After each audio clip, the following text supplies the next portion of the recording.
Saudara harus bisa pahami tentang nilai ini supaya teman-teman jangan sampai kita ada dalam ini posisi tapi kita tidak menyadarinya. Kasih tahu sebelah kiri kalian, kesombongan itu tipis sekali dengan kebanggaan. Bangga boleh tidak? Boleh. Tetapi kebanggaan yang berlebihan sampai merendahkan orang lain dan berkata bahwa itu semua karena saya, itu kesombongan. Kasih tahu, berbanggalah karena Kristus ada di dalam kamu yang mengantarkan kamu sampai di titik ini. Ada amin. Jadi bangga karena Tuhan menyertaimu. Bangga karena Dia tidak pernah meninggalkan engkau. Bangga karena Dia turut bekerja dalam segala hal untuk mendatangkan semua yang baik, semua yang berkenan di hadapannya. Bagi setiap kita yang percaya, kasih tahu sebelah kiri kananmu. Jadi bangga karena Dia, bukan karena hebatnya kita. 1, 2, 3. Ya, jadi bangga boleh tidak? Bangga akan prestasimu yang sampai di titik ini, Tuhan bisa bawa sampai di titik ini, puji Bapa, silakan. Tetapi kalau sampai bangganya berlebihan dan merasa itu semua karena kamu tidak membutuhkan Tuhan lagi. Coba lihat sebelah kiri kanan, itu namanya sombong. Agak sedikit sini sedikit, sombong. Sombong. Agak sedikit penekanan, 1, 2, 3. Jangan sombong, 1, 2, 3. Ya. Jadi Anda bisa mempelajari beberapa hal minggu lalu. Saya mengingatkan teman-teman, jangan sampai kita menjadi pribadi yang sombong. Minggu ini saudaraku, akibat dari kesombongan itu, ada begitu banyak orang yang menjadi buta dan picik. Katakan sebelah kiri kananmu. Orang yang menjadi sombong, dia akan menjadi orang yang buta dan picik. 1, 2, 3. Ada yang masih ingat minggu lalu, orang yang jadi sombong, dia jadi apa kakak? Apa? Minggu lalu ada yang masih ingat? Orang yang sombong akan memiliki kasih yang apa? Kasih tahu sebelah kiri kanan, memang kamu semua tuh punya kasih pura-pura, makanya tukang lupa. 1, 2, 3. Orang pergi ibadah itu mendengar dan mau melakukannya. Makanya Alkitab bilang apa? Jangan hanya cuma mendengar, tapi harus jadi pelaku. Sehingga ketika ditanya langsung menjawab. Kenapa? Dia telah mempraktekannya dalam hidupnya. Kasih tahu sebelah kiri kanan. Jangan jadi pendengar saja. Tapi harus jadi apa teman? Kasih tahu sebelah kiri kanan, pakai. Nah, kasih tahu pakai otak. 1, 2, 3. Ya, kesombongan membuat orang itu memiliki apa? Kasih yang pura-pura dan dia tidak akan pernah memiliki kasih yang tulus. Kasih yang pura-pura dan pura-pura kasih. Sekali lagi, kasih yang pura-pura membuat orang pura-pura kasih. 1, 2, 3. Kuat sedikit. Iya, dia pura-pura kasih. Dia kasihnya pura-pura, makanya dia pura-pura kasih. Dia pura-pura tolong orang, dia pura-pura mengasihi orang, pura-pura. Tahu-tahu orang kau bilang, dia tuh pura-pura. Pura-pura artinya apa? Omong koho. Kasih tahu sebelah kiri, omong koho. Omong kosong. Jadi dia tidak tulus. Dia tidak dengan segenap jiwanya. Dia tidak dengan segenap hatinya. Dia tidak dengan segenap akal budinya dan kekuatannya. No. Dia memberi itu supaya orang lain puji dia. Dia memberi itu, dia tolong itu supaya jawab sendiri. Kan Anda yang rasa sendiri. Ada orang yang tolong supaya jadi bahan pembicaraan. Coba lihat sebelah kiri. Wah. Iya, beta su tolong dia, beta su. Beta berharap dia bisa berubah, tapi lu tolong dia mau berubah, kosong itu urusan dia. Kasih tahu sebelah kiri kanan. Jadi apa urusannya dengan kau menolong dengan dia perubahan? 1, 2, 3. Emangnya Anda tolong orang langsung berubah? Perubahan itu bukan kau yang kasih rubah orang. Tapi perubahan itu datangnya dari siapa? Dari Bapa kita. Setuju katakan amin. Jadi tolong saja, tugas Anda itu tolong di bumi. Karena Anda fisik yang ketemu di fisik. Coba lihat sebelah kiri kanan. Hati-hati. Sombong. Hati-hati dengan apa? Karena kesombongan bisa membuat orang apa?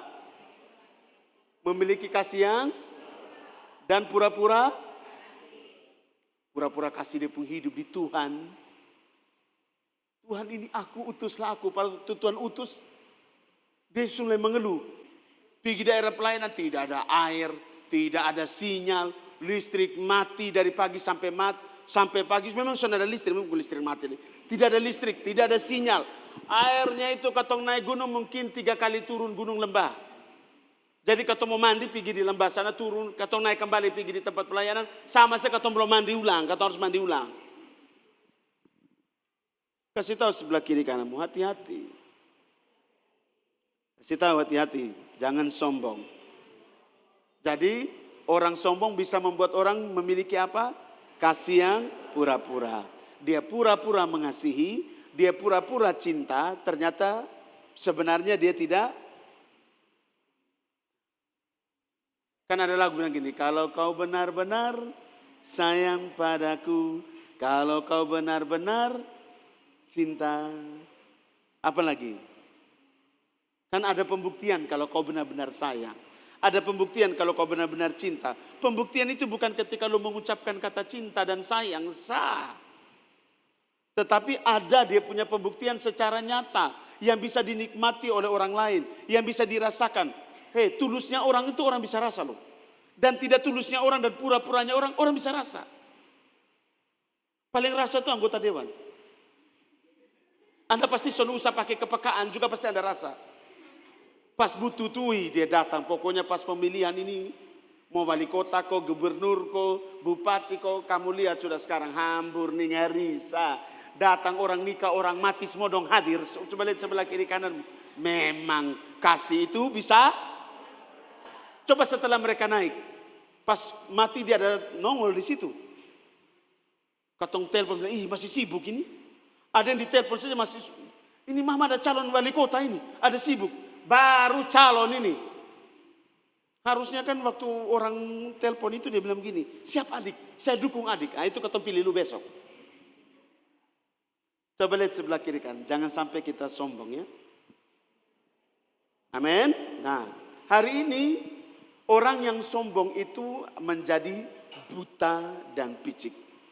Kasih tahu, buta dan picik. Kasih tahu dulu, orang sombong itu jadi buta dan picik. Oh, 1, 2, 3. Buta tahu artinya buta? Buta artinya tidak dapat melihat, gelap gulita. Picik artinya, ada yang tahu artinya picik? Kasih tahu, picik artinya kekanak-kanakan. Picik dan licik itu beda. Picik itu, ini bahasa yang paling umum, kekanak-kanakan. Picik juga artinya apa? Dia selalu mengurusi hal-hal yang tidak perlu. Yang tidak penting ini dia urus. Yang tidak berkaitan dengan Bapa, itu yang dia urus. Itu disebut picik. Nah, coba kamu merenung kamu punya diri. Kamu ada di dalam kebutaan. Kamu ada dalam kepicikan atau tidak? Karena orang sombong pasti dia akan menjadi buta dan picik. Kita lihat dalam 2 Petrus pasal 1 ayat yang ke-9.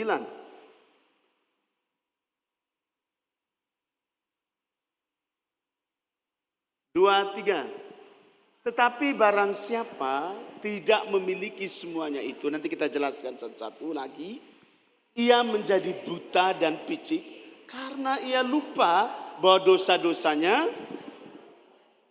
Omong kuat, sekali lagi, 2, 3.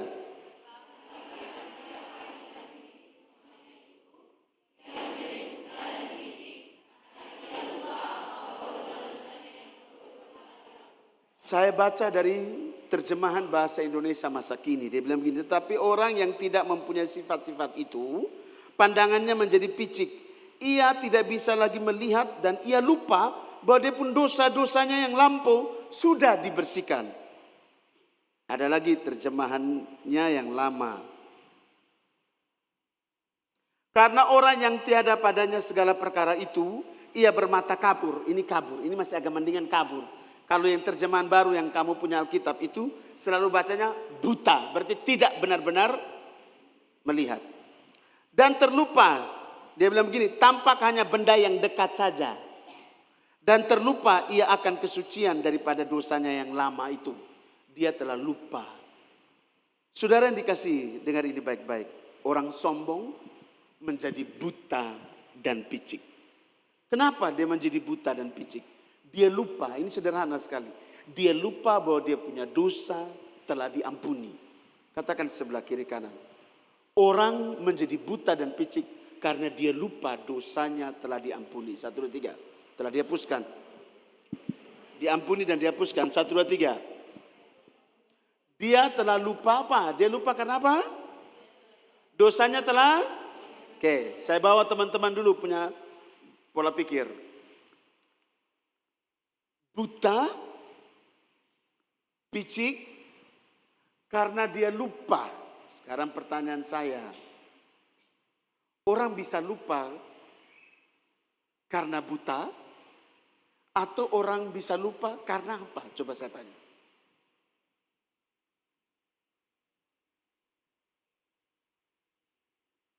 Yang selalu bisa ingat itu yang orang biasa buta, atau orang yang biasa melihat. Yang bisa selalu mengingat dia punya mantan pacar, pemuka. Dia bisa mengingat dia punya ini, gambar ini. Orang buta atau orang yang melihat? Ini kan satu perkataan yang kontradiksi. Dia buta tapi dia lupa. Dia menjadi buta, dia lupa. Kamu lihat, apa yang membuat orang itu lupa? Coba saya tanya. Coba lihat sebelah kiri kanan. Terlalu sibuk. Kuat. Terlalu sibuk. Siapa di sini sering lupa? Kalau dia kerja kiri, kerja kanan, dia lupa tidak? Padahal dia sudah punya jadwal ini, dia harus bikin ini, dia harus bikin ini. Tapi karena terlalu sibuk dengan ini, dia bisa lupa tidak? Bisa lupa tidak? Oke, ini yang normal-normal saja. Betul, saya lupa. Tapi yang lain dia tidak lupa. Tapi pasti dalam satu hari itu ada 1, 2 hal yang dia lupa. Karena terlalu banyak hal yang dia kerjakan. Dia menjadi lupa. Anda bisa bawa ke sini. Ke hal yang spiritual. Yang rohani. Kenapa orang bisa menjadi lupa? Bahwa dia pun dosa itu telah diampuni atau telah dihapuskan. Ini kan sebuah sesuatu yang tersembunyi di belakang ini, Kak. Kok dia bisa lupa dia pun dosa telah diampuni? Berarti apa yang dia lakukan? Kalau orang itu ingat bahwa dia punya dosa telah dihapuskan, dia pun hidup ini tidak lagi berbuat kesalahan dan dosa. Setuju, katakan amin. Tapi karena dia lupa dia pun dosa telah diampuni, dia jadi apa? Dia tetap hidup di dalam kesalahan dan dosanya. Coba lihat sebelah kiri kanan, kiri kanan kamu. Hati-hati tanpa sadar kita ini lupa kita pun dosa telah diampuni. Sehingga kita nyaman dengan kita punya dosa yang kita buat hari ini. 1, 2, 3. Harusnya orang yang tahu bahwa dia punya dosa telah diampuni. Harusnya apa teman? Dia tetap hidup seturut dengan apa yang Tuhan mau. Dia menjaga dia punya kekudusan hidup. Dia menjaga kemerdekaan yang Tuhan telah beri buat dia. Dia menjaga pengampunan yang Tuhan beri buat dia. Namanya telah dihapus lu punya dosa. Seperti satu coretan di dalam kertas. Semua hitam. Kemudian dia robek. Dia buang. Kertas itu menjadi satu kertas yang baru. Yang putih bersih. Yang tidak ada apa-apa. Tidak boleh ada tinta hitam di situ. Tetapi karena kita lupa bahwa kita pun dosa telah diampuni. Telah dihapuskan. Kita mulai menulis lagi dengan tinta-tinta hitam. Dosa semua penuh lagi di itu kertas. Kakak, kesombongan itu berbahaya, Kak. Lupa karena kesibukan menaikkan semangat sombongnya. Coba lihat sebelah kiri kanan. Sibuk melakukan sesuatu sampai kita melupakan Bapa, meningkatkan gairah kesombongan dalam diri. 1, 2, 3. Lihat.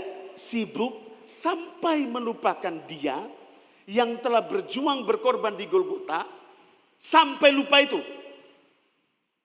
Meningkatkan yang disebut dengan kekuatan untuk engkau menjadi sombong. Sombong itu butuh kekuatan, Kak. Bukan main-main. Dia butuh ada sesuatu yang mendorong untuk sombong itu bisa menguasai satu kehidupan satu manusia. Jadi Anda di sini kasih tahu sebelah kiri kanan, jangan terlalu sibuk sampai nanti kamu bisa lupa akan Tuhanmu. 1, 2, 3. Kerja boleh kerja, tapi jangan sampai lupa Bapa. Bisnis boleh bisnis, tapi jangan sampai. Pelayanan boleh pelayanan, tapi jangan sampai lupa. Coba lihat sebelah kiri kanan. Berapa banyak orang yang bekerja masih ingat Tuhan. Berapa banyak orang yang berbisnis masih ingat Tuhan. Berapa banyak orang yang sudah melayani pagi, siang, sore, malam masih ingat Tuhan. Jadi jangan bilang orang hanya cuma di bisnis bekerja saja yang sibuk dan dia melupakan Tuhan. Hei, banyak hamba Tuhan, banyak pelayan Tuhan, banyak orang yang tanda kutip berkata dia melayani Tuhan, emangnya dia ada ingat Tuhan? Putar balik lebih banyak. Coba tanya, dia waktu doa ada tidak? Pelayanan kiri, pelayanan kanan ada? Yes. Dia muncul kiri, tampil kanan? Iya, yes. Tapi coba tanya, punya waktu berdoa tidak? Punya waktu merenung itu sabda itu siang dan malam tidak? Punya kekuatan untuk melakukan apa yang kau baca dan kau renungkan atau tidak? Makanya saya selalu sering, banyak anak Tuhan itu punya kasih yang pura-pura, munafik lebih banyak. Kasih tahu sebelah kiri kan, jangan lu jadi orang yang percaya tapi munafik. 1, 2, 3. Ya, ayo please kejar ini. Kesombongan itu terlahir ketika kamu menjadi lupa. Lupa itu karena orang terlalu sibuk dengan apa yang dia kerjakan di bumi. Sampai dia lupa bahwa ada hal yang harus dia prioritaskan dalam diri. Karena dia hidup di bumi ini sebagai satu persiapan. Untuk kelak dia akan pulang kembali ke tempat di mana dia berasal. Bersama dengan dia, Bapa yang kudus dan yang benar. Itu kakak. Jadi selama kau ada di bumi, saya tekankan sekali lagi ulang-ulang. Selama kamu ada di bumi adalah sebuah proses persiapan. Kamu nanti akan ada dengan dia atau tidak kelak di sana. Ini di bumi. Penentunya tuh di bumi. Di dalam tubuh fisik kamu ini. Tetapi kan iblis tidak suka. Iblis mau kau ada bersama dengan dia. Iblis tidak mau sengsara sendiri. Iblis tidak mau disiksa sendiri. Iblis mau ada yang menemani. Dan saya mau beritahu kamu satu berita. Ketika kamu disiksa bersama iblis, yang menangis air mata itu Bapa kita. Makanya kenapa kita punya Bapa berjuang sedemikian rupa. Dari sejak Adam jatuh dalam dosa. Sampai dia turun menjadi manusia. Firman itu menjadi manusia. Kemudian merangkak ke Golgota dalam tubuh manusianya. Mati. Untuk melahirkan pengampunan buat kamu dan saya. Untuk apa? Supaya tidak ada satu manusia pun yang akan bersama-sama dengan maut. Dan antek-anteknya nanti kakak. Semuanya harus bersama dengan dia. Makanya doa Yesus itu bilang apa? Bapa kiranya semua orang ini diselamatkan. Tidak ada satupun yang dibinasakan. Kamu jadi manusia harus bekerja sama dengan Roh Kudus. Harus bekerja sama dengan dia, Bapa kita yang hidup itu. Harus. Why? Kenapa? Karena kesombongan itu tipis sekali kakak. Ingat, kesombongan itu hadir ketika engkau merasa bahwa engkau tidak memerlukan Tuhan. Dan ketika engkau merasa bahwa engkau tidak memerlukan sesama. Itu kesombongan kakak. Saya nangkap sampai di sini. Dan kesombongan bisa lahir ketika seseorang itu mulai sibuk dengan seluruh aktivitas dunia yang dunia tawarkan buat dia. Ketika orang mulai puji Anda. Ketika dunia ini menawarkan satu prestasi yang luar biasa. Satu pengakuan yang luar biasa. Apakah Anda bisa tetap ada di dalam satu kerendahan hati? Ini semua karena Tuhan? Bukan yang sekedar dari bibir mulut. Tapi benar-benar keluar dari dalam hati. Semua kalau bukan karena Tuhan. Betason bisa jadi apa-apa. Bisa tidak seperti itu? Tanyakan dalam diri kamu. Apa yang kamu ucapkan? Apa yang kamu lakukan? Karena ucapan itu bisa saja kamu ucapkan dan semua karena Tuhan. Tapi hati belum tentu. Hati ini akan terkoneksi dengan apa? Tingkah lakumu. Sikapmu. Karaktermu. Yang orang bisa lihat dan rasakan. Jadi tanpa suara, tanpa kata. Kau bilang kau mengasihi Tuhan. Mana buktinya? Makanya iman tanpa perbuatan itu pada hakikatnya gini, bukan berarti perbuatan itu menyelamatkan orang, tidak. Perbuatan itu adalah bukti kau punya iman. Bukti kau punya iman lewat perbuatan. Perbuatan itu adalah bukti iman kamu.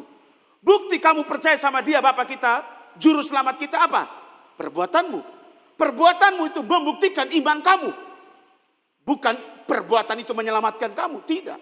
Perbuatanmu itu membuktikan bahwa kamu memiliki iman percaya sama dia. Jadi melakukan perintah hukum ketetapan dalam perbuatan kamu, itu membuktikan kamu percaya kepada dia dengan sungguh. Amin. Tetapi kesombongan membuat orang menjadi buta dan picik. Dia menjadi lupa bahwa dia pun dosa telah diampuni. Makanya ketika orang itu menjadi sombong, dia tetap hidup dalam dosa, tapi dia tidak tahu bahwa dia telah berdosa. Dia merasa dia benar karena dia dalam komunitas Kristen yang baik, dia melayani Tuhan juga. Makanya banyak orang itu terjebak. Kesombongan itu tipis sekali, kakak. Sampai orang tidak menyadari bahwa dia itu lagi sombong. Saya tidak bilang kamu semua sombong, kak. Bukan. Saya tidak punya hak untuk mengatakan kamu itu sombong. Tidak, kak. Bapak punya mene-mene tekel urfasim. Bapak punya ukuran di setiap kehidupan kita. Setuju, katakan amin. Bapak punya standarnya. Oh, ini lu sombong, ini sombong. Introspeksi lu pun diri. Koreksi lu punya diri masing-masing. Saya ada di mana ini? Kalau kamu terlalu sibuk dengan kau punya urusan pribadi, kau mulai urusan dengan kau punya hal yang sebenarnya itu, kau akan melupakan Tuhan. Urusan pribadi, picik itu, dia lebih mementingkan dirinya sendiri. Dia lebih mengurusi dia punya urusan-urusan yang menurut dia baik. Menurut dia itu benar, menurut dia itu menguntungkan dirinya, itu picik. Makanya kenapa kita bilang apa? Dia jadi buta dan picik. Dia sampai lupa dia pun dosa itu telah diampuni. Kenapa? Dia tetap hidup dalam dosa. Dosa paling berbahaya salah satunya adalah apa? Kesombongan. Dia tidak perlu orang lain. Saya cukup dengan ini, saya cukup. Saya begini, saya cukup. Saya tidak butuh yang ini. Dong hanya cuma manfaatkan beta. Dong hanya begini. Sombong loh, hati-hati. Coba lihat sebelah kiri kanan. Jangan sampai kita menjadi buta dan picik karena kesibukan kita. 1, 2, 3. Ya, kasih tahu. Hati-hati, sibuk boleh tapi jangan lupa Tuhan. 1, 2, 3. Ya, jangan mengejar kaya. Karena orang kaya susah masuk surga. Setuju, katakan amin. Kasih tahu, cukupkanlah dirimu dengan apa yang ada. Cukup makan sehari, karena sehari punya kesengsaraan tersendiri, besok punya sengsaranya sendiri. Itu prinsip kitab suci, itu prinsip Bapa. Supaya apa? Kita tidak mengejar hal-hal yang lebih tinggi, akhirnya kita melupakan hal yang lebih menjadi prioritas kita. Saya mau bilang, saya mengingatkan teman-teman di sela ini. Ingat baik-baik ini, kakak. Kau dilahirkan di bumi ini, Amarohi, bukan untuk duduk komen TikTok. Kau dilahirkan di bumi ini untuk apa? Belajar, diproses, dan diuji. Untuk apa? Engkau terlahir nanti menjadi manusia yang teruji dan layak untuk ada bersama dengan dia. Ini bumi arenanya. Makanya kamu pasti akan dapat persoalan. Kamu pasti akan dapat masalah dalam hidup. Kamu pasti akan dapat tantangan dalam hidup. Pasti, yes. Kamu akan dapat persoalan, ya pasti. Tapi tujuannya untuk apa? Mempersiapkan tubuh kamu ini untuk kelak ketika dia berkata, sudah selesai engkau di bumi, pulang. Engkau pulang dengan satu keyakinan penuh bahwa engkau ada bersama dengan dia kelak. Ketika pengadilan takhta putih itu ditegakkan, dia datang sebagai hakim di atas segala hakim, menghakimi kamu. Dia mendapati kamu tetap dalam satu yang disebut dengan kesetiaan, melakukan kehendak, perintah dan ketetapannya. Setuju, katakan amin. Kakak, Anda diciptakan di bumi, dilahirkan dan diperanakan dan ditaruh di bumi. Bukan hanya cuma duduk, habis itu makan tidur, kemudian sekolah, kemudian kuliah, kemudian kerja, habis itu kawin, kemudian mengurusin anak, berumah tangga, sudah jadi tua, habis itu bawa tanah, mati. Habis itu nothing, lu tidak buat apa-apa. Kasih tahu sebelah kiri, itu yang disebut dengan buta dan picik. 1, 2, 3. Terlalu punya orientasi kepada yourself, diri lu. Terlalu orientasi kepada apa yang menguntungkan lu pun diri. Makanya kenapa banyak orang sekarang hari-hari ini sekolah lebih banyak mau jadi pendeta semua. Karena paling enak jadi pendeta. Hamba Tuhan. Doi banyak. Seminggu sekali khotbah. Ya sekarang ada banyak di TikTok orang mulai kritik. Kenapa mau jadi hamba Tuhan? Enak. Apakah ini panggilan? Belum tentu. Panggilan dan pekerjaan itu beda-beda tipis. Dia bisa melayani karena sebuah panggilan mau sampai di hook mana, lepas. Tapi kalau pekerjaan ditaruh di hutan, dia punya tunjangannya kecil, dia mulai mengeluh dari A sampai Z. Ada yang panggil saya, karena saya kakak rohaninya dia panggil saya pergi ke tempat pelayanannya, kemudian dia berkata, kakak tunjangan kecil. Saya bilang bersyukur.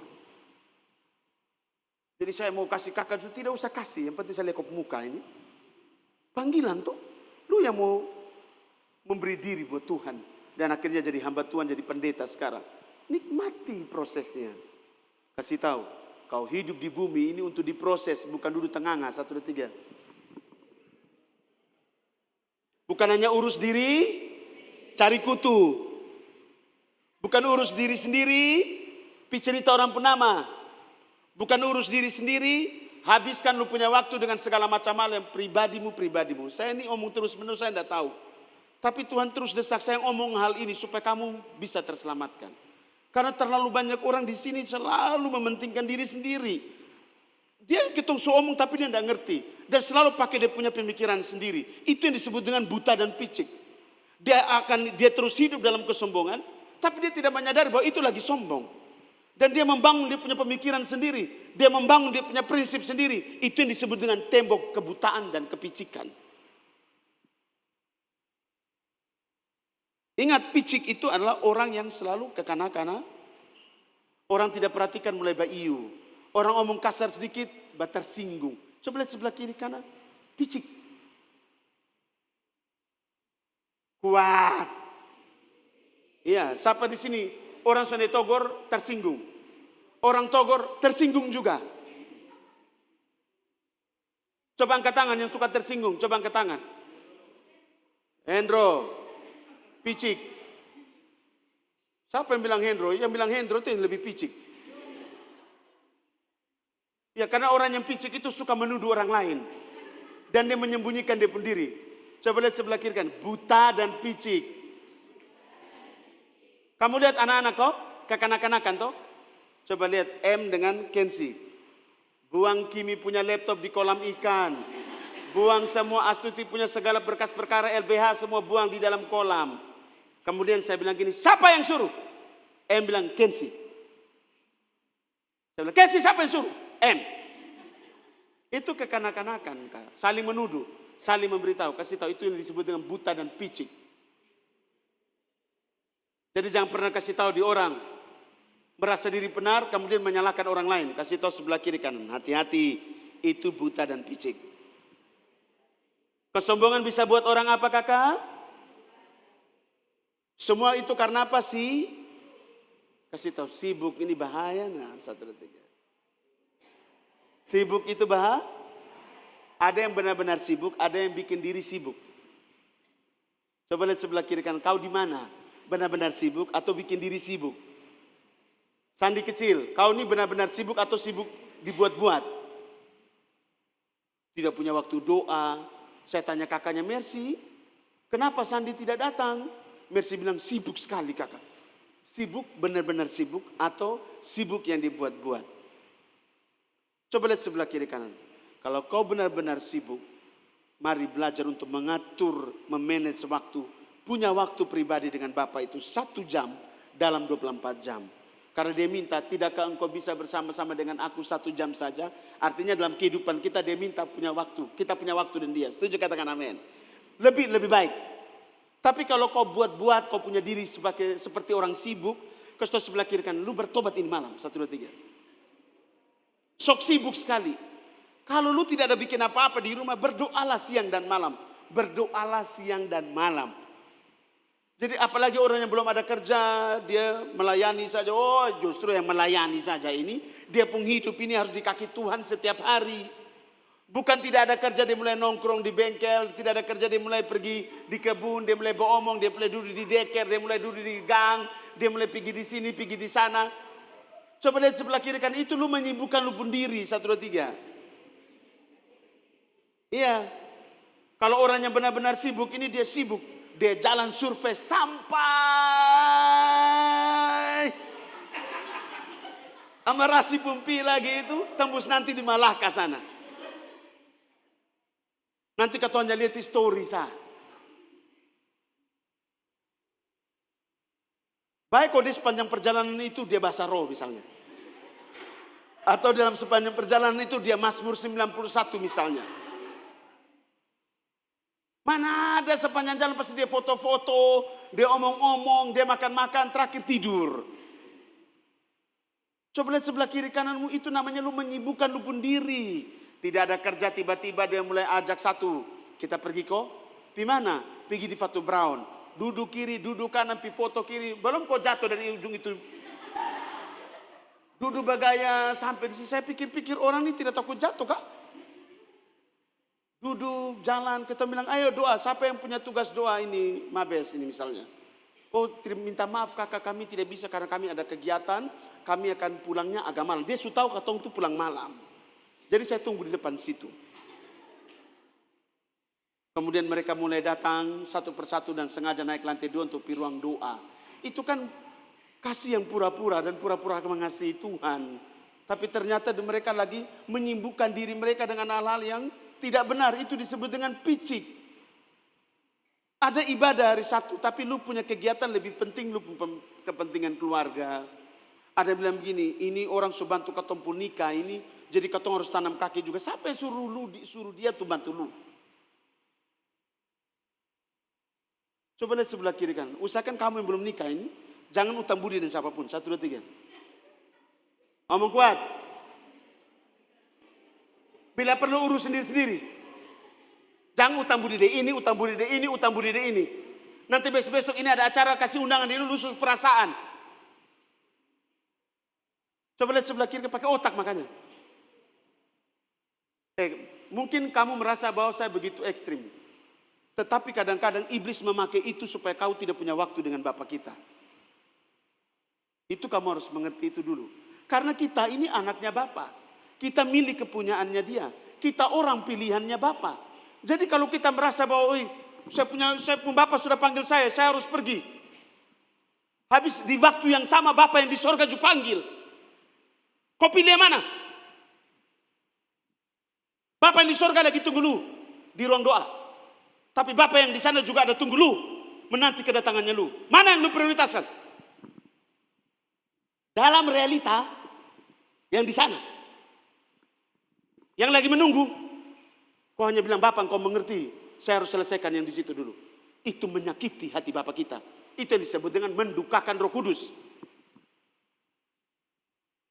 Sombong tuh. Itu picik, kekanak-kanakan. Apalagi sudah suami istri. Seorang istri akan meninggalkan ayah dan ibunya dan bersatu dengan suaminya. Seorang suami akan meninggalkan ayahnya dan ibunya dan bersatu dengan istrinya. Meninggalkan berarti meninggalkan. Kasih tahu sebelah kiri, meninggalkan semuanya. 1, 2, 3. Meninggalkan bukan berarti memutuskan. Kecuali saya bilang begini, memutuskan hubungan. Saya yang salah. Saya sesat. Kata meninggalkan artinya apa? Engkau harus mampu memprioritaskan apa yang harus lu prioritaskan dalam lu penghidup. Ingat yang mau kawin ini. Ingat yang sudah kawin dong nih. Jangan sedikit kami ada acara keluarga. Siapa yang suruh berkeluarga?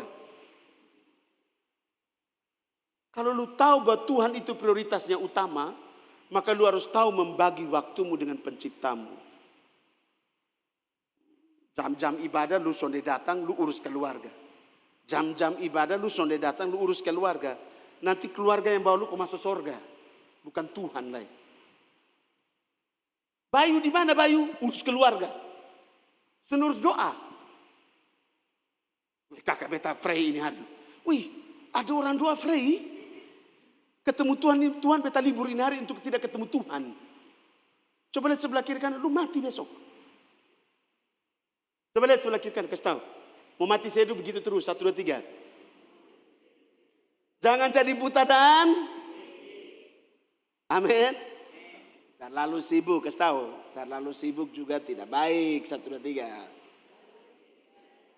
Dan yang lebih tidak baik menyibukkan diri sendiri, 1, 2, 3.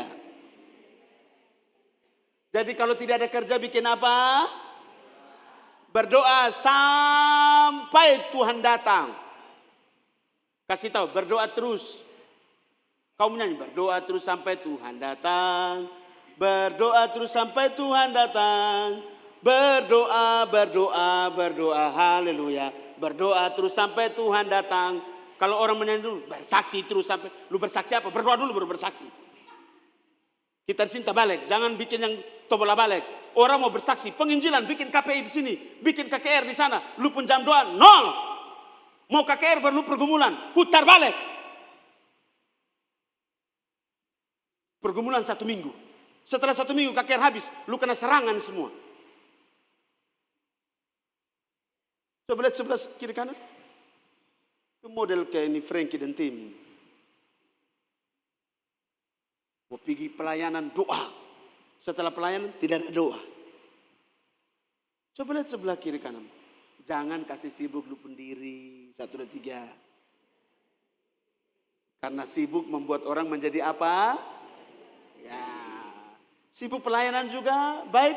Saya rasa orang terlalu sibuk dan dia pelayanan. Saya kalau nonton kawan-kawan, hari ini kami begini. Saya WA pribadi saya, ingat. Tidak ada Tuhan itu menonjolkan dia sendiri. Bilang, kalau waktu itu Tuhan sudah ada HP kakak Victor, pasti Tuhan juga pakai media sosial. Itu lu pun pikiran. Media sosial ini kan alatnya Tuhan. Tidak, setan pun alat. Hanya ketong memasukkan itu di dalam pekerjaan Tuhan. Dan akhirnya kadang-kadang orang kebablasan di dalam menggunakan media sosial. Ke situ sebelah kiri kanan. Kalau tidak sibuk, jangan menyibukkan. Pelayanan itu baik, tapi harus berlandaskan yang benar. Setuju, katakan amin. Punya waktu berdoa dulu. Joker mau keliling dunia ini silakan, tapi punya waktu apa? Lutut ini sampai dulu kakak. Harus, itu prinsipnya. Kenapa Tuhan Yesus selalu berdoa? Sebelum dia pergi, sebelum dia pelayanan, sesudah dia pelayanan, selalu berdoa. Selalu berdoa bersama dengan murid-muridnya, selalu berdoa bersama dirinya sendiri. Gila, dahsyat banget. Padahal dia Tuhan, dia pencipta.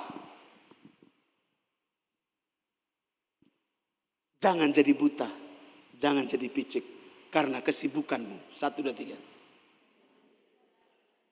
Oleh karena itu kamu harus apa supaya jangan jadi buta dan picik? Ayat yang keberapa? 5 sampai dengan ayat yang ke-7. Itu yang harus kamu tambahkan dalam imanmu. Lihat saya sebelum kita baca. Supaya orang itu tidak dikuasai oleh kesombongan. Kan nilai dasarnya adalah memiliki apa? Iman. Katakan, kamu harus punya iman yang benar. Baru kamu bisa mampu menaklukkan kesombongan yang terus ada di sekitar hati kamu. 1, 2, 3. Iman percaya, pertanyaannya, iman yang model apa sampai engkau bisa menutup lu punya pintu hatimu untuk kesombongan itu tidak menguasai kamu. Nah ini, ayat yang kelima dia bilang, justru karena itu engkau harus menambahkan dengan sungguh-sungguh. Justru karena itu kamu harus dengan sungguh-sungguh apa? Berusaha menambahkan kepada iman kamu. Ini kau sudah percaya nih, tapi lu harus memiliki lagi yang namanya kebajikan. Kebajikan adalah perbuatan. Perbuatan baik, kebajikan, nama lain dari kebajikan adalah perbuatan baik. Setelah kamu percaya, kamu harus melakukannya. Melakukannya juga harus dengan landasan pengetahuan. Makanya kebajikan harus ditambahkan dengan apa? Pengetahuan, pengertian yang benar. Karena Roma bilang apa? Roma pasal yang ke-10 ayat 1 sampai 3. Orang ini sungguh-sungguh giat untuk Allah tetapi tanpa pengertian yang sehingga mereka menjadi apa? Tidak tunduk dan takluk kepada hukum Bapa. Mereka memberontak. Pelayanan. Tapi memberontak, melayani Tuhan. Tapi hati ini tidak tulus, tidak mengasihi Tuhan, tidak mengasihi sesama dengan tulus. Mengomel terus. Coba lihat sebelah kiri kan, hati-hati. Sudah tambah pengetahuan, harus tambah apa lagi? Penguasaan sudah punya pengertian, otomatis dia bisa menguasai diri sendiri. Otomatis kesombongan itu mau datang, tidak bisa. Dia tahu menguasai diri sendiri. Ada orang yang dia punya semua loh. Tapi dia rendah hati sekali. Orang yang memuji dia, kasih tahu.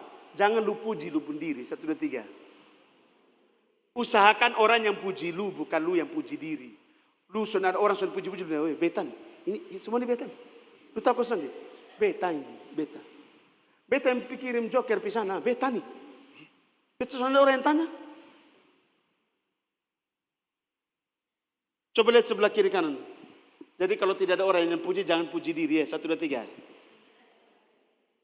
Salah satu paling contoh itu begini. Tidak ada orang yang ucapkan selamat.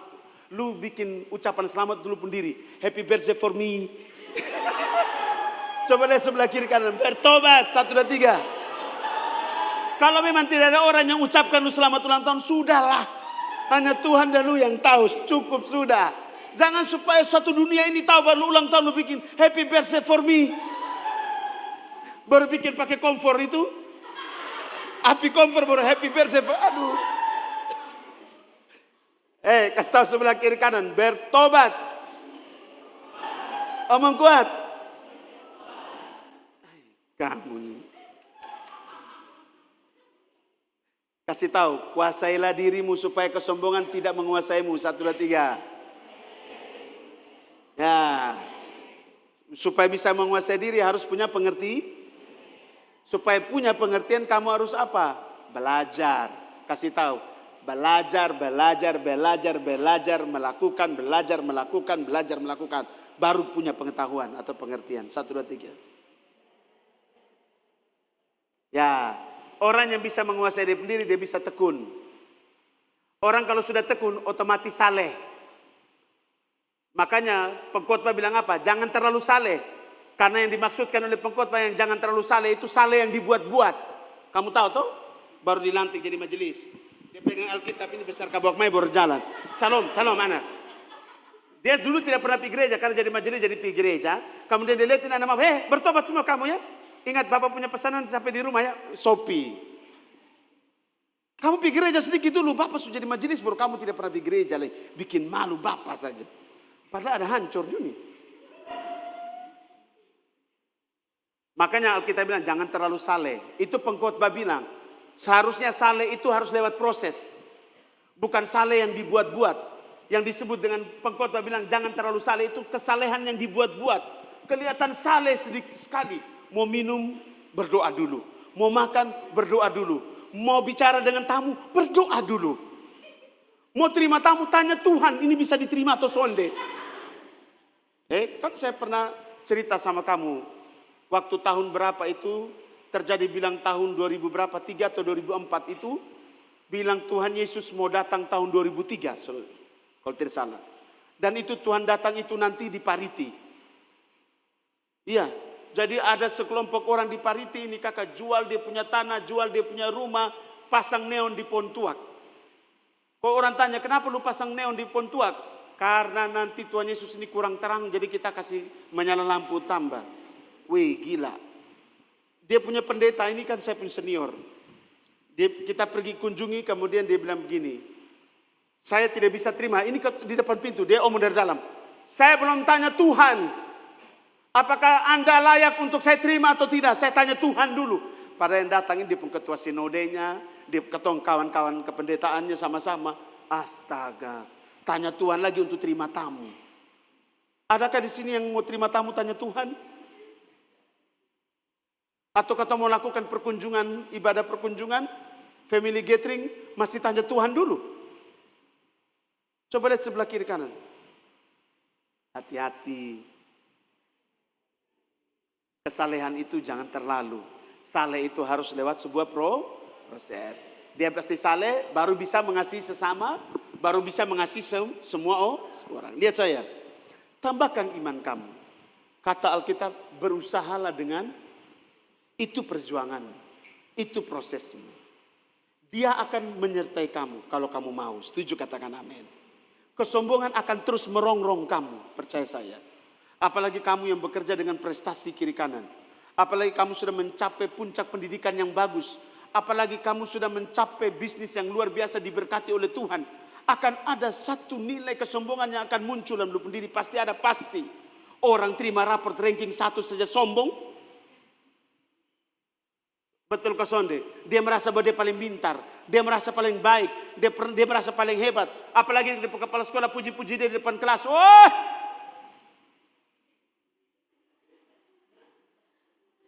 Ya toh? IPK 3,99. Kurang 0,1%, 4. Cum laude. Ya toh? Telinga besar, kepala besar.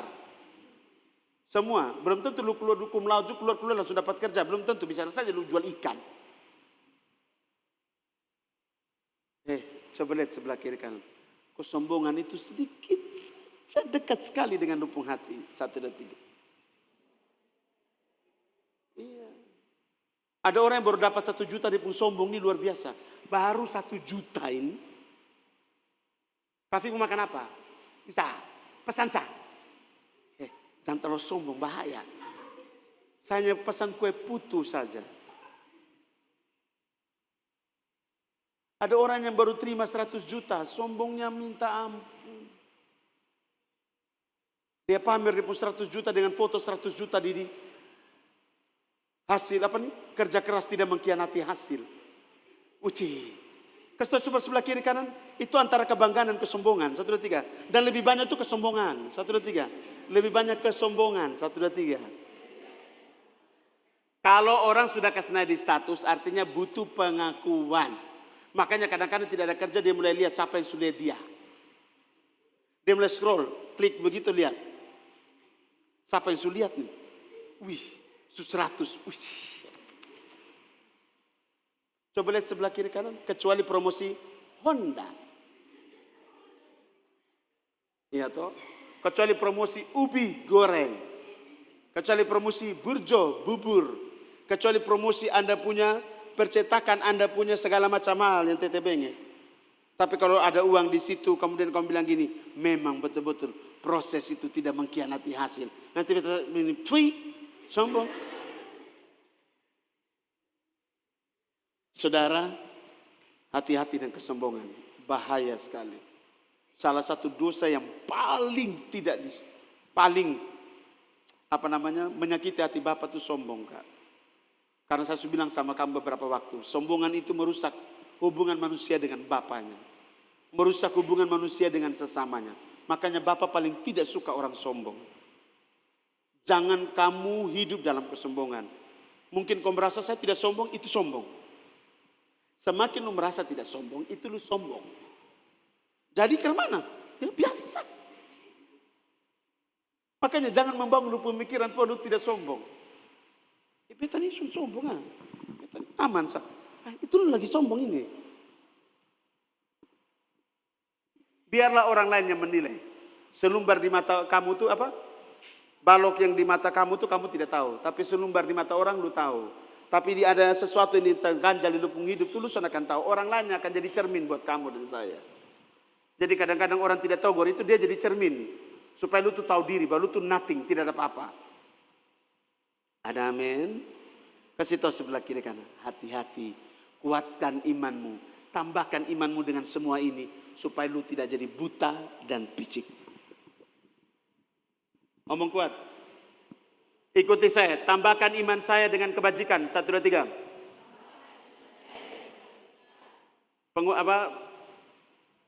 Kebajikan, pengetahuan. Penguasaan diri. Ketekunan. Kesalehan. Kasih akan saudara-saudara. Dan kasih akan semua orang. Itu harus berlimpah. Bukan ini hari sah. Setiap hari. Makanya ayat 8 baca. 2, 3. Sebab apabila semuanya itu ada padamu. Dengan berlimpah-limpah. Kamu akan. Dalam apa? Orang yang sombong tidak akan pernah berhasil di dalam pengenalan yang benar akan Bapa. Dia berhasil di dalam dia punya ekonomi, iya. Secara finansial dia diberkati, yes. Tetapi dia tidak akan pernah berhasil di dalam pengenalan yang benar akan Bapa. Padahal lu di bumi, lu diproses, lu diajar, lu belajar untuk apa? Mengenal Bapa. Supaya lu bisa punya satu tiket untuk bisa kembali dengan selamat kepada Bapa. Ada amin? Coba lihat sebelah kiri kanan. Hati-hati. Harus apa teman-teman? Berlimpah-limpah ini. Supaya kamu dibuatnya giat dan berhasil dalam apa? Kasih tahu, berhasilnya kita nih dapat doi banyak, sukses di masa depan, pekerjaan oke. Coba lihat sebelah kiri kanan, dapat jodoh, itu disebut dengan berhasil. Kakak, berhasilnya kita nih kenal Bapa dengan benar. 1, 2, 3. Dan pada akhirnya Bapa mengenal kita dengan sungguh. Setuju, katakan amin. Amin. Saudara, pastikan kamu mengenal Dia. Kalau kesombongan tidak akan pernah membuat kamu mengenal Dia. Walaupun lu pun tubuh ada di sini, tapi hatimu tidak dengan Dia. Aku punya ragamu, tapi tidak. Aku punya fisikmu, tapi tidak dengan hatimu. Hati ini ada di mana-mana. Terlalu lama khotbah nih. Ketemu main TikTok nih sudah mulai notif masuk. Mengundang. Coba lihat sebelah kiri kan, lu bertobat dengan TikTok. Kasih tahu sebelah kiri kan, orang gila saja di TikTok. 1, 2, 3. Kuat. Ya. Kak Victor main TikTok, nonton TikTok. Nonton orang gila dong. Ada yang goyang. Dari awal sampai dia goyang begini. Orang kasih gift, orang kasih bunga mawar, orang kasih macan, orang kasih harimau. Coba di sini soalnya ada kerja semua pakai main TikTok, saya ketemu goyang begini.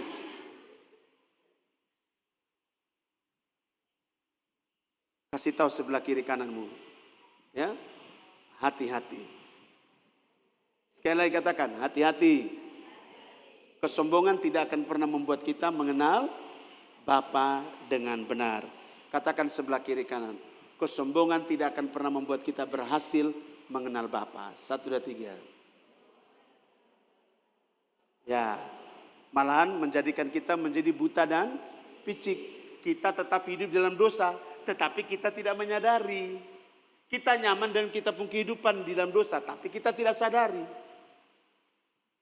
Kan kebanyakan orang Kristen kan begitu. Dia merasa dia pelayanan, dia merasa dia sudah memberi, dia merasa dia fine-fine saja. Kakak, ada hal yang harus lebih dari itu. Imanmu tuh lu harus tambahkan dengan hal-hal yang tadi Alkitab bilang. Kebajikan harus. Pengetahuan harus. Belajar dong. Penguasaan diri harus. Apalagi yang suami istri. Harus mampu menguasai diri. Harus. Apalagi? Ketekunan. Harus sama-sama tekun. Harus kesalehannya harus ada. Harus punya kasih yang tulus. Kasih yang tulus itu bilang, kasih kepada saudara-saudara duluan, baru kasih ke semua orang. Jangan kau tempung kasih ini ke semua orang, tapi kau tempung bini sendiri, kau tempung istri sendiri, kau tempung pokok. Kau tempung suami sendiri, kau injak di batang leher. Coba lihat sebelah kiri kanan, hati-hati. Jangan kau bilang kau mengasihi, ya ingat Mak Elina ya, ini pesan. Kalau di gerejamu kau belajar sampai 6 bulan, di sini 1 jam saja dengan saya. Kau akan ingat yang 1 jam ini daripada yang 3 bulan. Iya, suami itu kepala keluarga, tapi kadang-kadang istri yang jadi kepala. Karena istri kalau melerong begini, suami takut. Suami juga pekeleku sekali, takut istri. Tapi kalau satu kali suami meruak, istri noe, dan air mata langsung istri, suami down lagi ulang. Kasih tahu sebelah kiri kananmu, itu khusus yang menikah.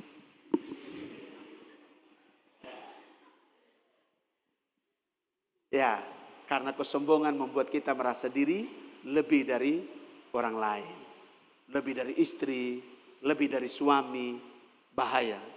Jadi kalau terjadi percekcokan, perselisihan, pertengkaran, itu karena kesombongan. Maka tambahkanlah iman kamu. Dia pun kunci cuma itu. Tambahkan iman. Percayamu kepada Tuhan Yesus sudah selesai kan? Yes, sekarang tambahkan sudah. Harus ada perbuatan, harus ada yang kau lakukan dalam hidupmu. Pengetahuan harus lu tambah. Kasih tahu. Makanya jangan tenganga. Baca Alkitab, belajar siang dan malam. 1, 2, 3. Ya. Sibuk di kerja boleh. Tapi punya waktu duduk diam. Dengar lagi khotbah misalnya. Baca lagi Alkitab. Renungkan lagi. Tidak mengerti catat. Bisa ke pendetamu untuk kau tanya. Atau mau tidak bisa ke pendeta. Ke saya sini tanya. Kak Fik, beta mau tanya. Ini artinya apa ya? Dengan tuntunan Roh Kudus saya akan tanya, saya akan jawab semua pertanyaan kamu. Tidak susah kok. Intinya mau bertanya, tidak sesat di jalan. Ada amin teman?